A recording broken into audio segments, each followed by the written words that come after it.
Hey everyone, welcome back. Today we're talking about one of the most intimidating fast bowlers to ever step onto a cricket field, Sir Curtly Ambrose. The man was a giant not just in stature but in impact, and if you were a batsman in the late 80s or 90s, you probably had nightmares about facing him. His bounce, accuracy, and raw aggression made him a force to be reckoned with. So sit back, relax, and let's dive into the career of this fast bowling legend who made even the best batsmen in the world feel helpless. Only here on Sports Frenzy TV. Now here's something surprising. Ambrose didn't even want to be a cricketer. As a kid growing up in Antigua, he was more into basketball and football. Cricket wasn't really on his radar, and if it weren't for his mother, we might have never seen him in action. She was a huge cricket fan and always wanted someone in the family to play professionally. So she pushed him to give it a try, and well, the rest is history. Imagine if he had ignored her. The world of cricket would have missed out on one of its greatest and most feared bowlers. Ambrose started his cricketing journey in 1984, playing for a local club called Sweets. And let me tell you, he wasn't just good, he was special. A year later, he got selected for the Leeward Islands squad and started making waves in regional cricket. It wasn't just his height that made him intimidating, it was his entire presence. Even before he bowled a single delivery, batsmen already felt the pressure. That towering frame, the long stride, the focused stare, it just looked dangerous. And he wasn't just about intimidation. His work ethic and raw talent quickly earned him a spot in the West Indies national team in 1988. Just 4 years after picking up the sport seriously, he was an international cricketer. That's insane! When Ambrose made his ODI debut against Pakistan, he made an immediate impact, taking 4 wickets in his first match and then 4 more in the next. That's how you announce yourself to the world.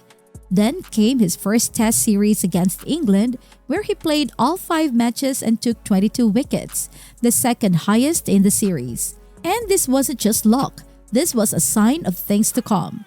Commentators and cricket experts saw something special in him.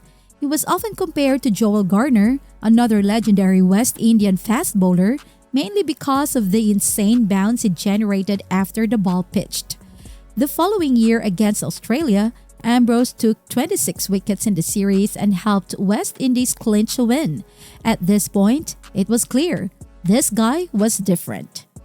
Now here's the thing, Ambrose wasn't one of those fast bowlers who relied too much on swing or seam movement. His strength was something much scarier, relentless accuracy and awkward bounce. He bowled in the same areas over and over again, making life miserable for batsmen. And because of his height, his deliveries would explode off the pitch from a good length, making it nearly impossible to play him confidently. It didn't matter how good you were. If you were facing Ambrose, you were struggling. His ability to extract bounce was ridiculous. Even on the flattest, slowest pitches, where most fast bowlers would struggle, Ambrose would still get the ball to rise sharply. There were other fast bowlers who were quicker or had more variations, but no one matched his accuracy, aggression, and sheer consistency. He could bowl all day without giving away free runs, making him an absolute nightmare to face. And let's talk about his attitude. Ambrose was a silent assassin. He rarely spoke on the field, but his stares were enough to shake even the most experienced batsmen. If you somehow managed to hit him for a boundary, you could see the fire in his eyes. That meant trouble was coming. If you had to pick just one game that defined Ambrose's career, it would probably be the 1994 Test against England. England needed just 194 runs to win in the second innings. That's usually a very achievable target, right? Well, not when Ambrose had the ball in his hand. He ran through the English battling lineup like a hurricane, taking 6 wickets for just 24 runs in 10 straight overs. England was bowled out for 46, one of their lowest scores in history. Then there's his famous spell in Perth in 1993, when he absolutely destroyed Australia. The series was on the line, Australia was batting first, and they thought the pitch was good for batting. What they didn't count on was Ambrose going berserk. He took 7 wickets for just 1 run in 32 balls. Yes, you heard it right. 1 run in 32 balls. That spell completely shattered Australia, and West Indies went on to win the match by an innings and 25 runs.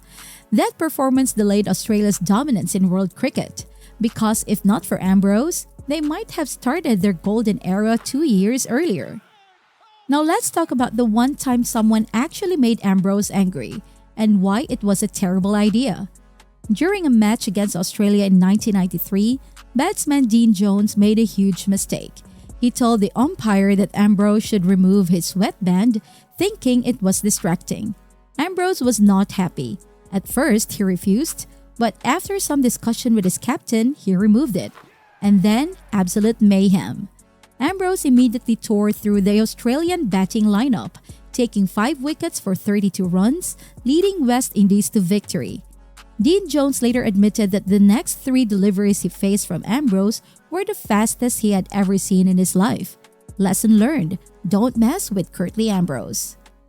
Ambrose played 98 test matches, taking 405 wickets and an average of just 20.99. In ODIs, he grabbed 225 wickets at an average of 24.12. Only 2 other West Indians before him had reached the 400-wicket milestone, putting him in an elite club. His favorite opponents, Australia and England, he absolutely dominated them, taking 128 wickets against Australia and 164 against England in tests. For most of his career, he was ranked as one of the top 2 bowlers in the world, and he never dropped out of the top 10 from 1989 until his retirement. After retiring in 2000, he received the knighthood in 2014 for his contributions to cricket. West Indies has produced some of the greatest fast bowlers in history, but Ambrose was special.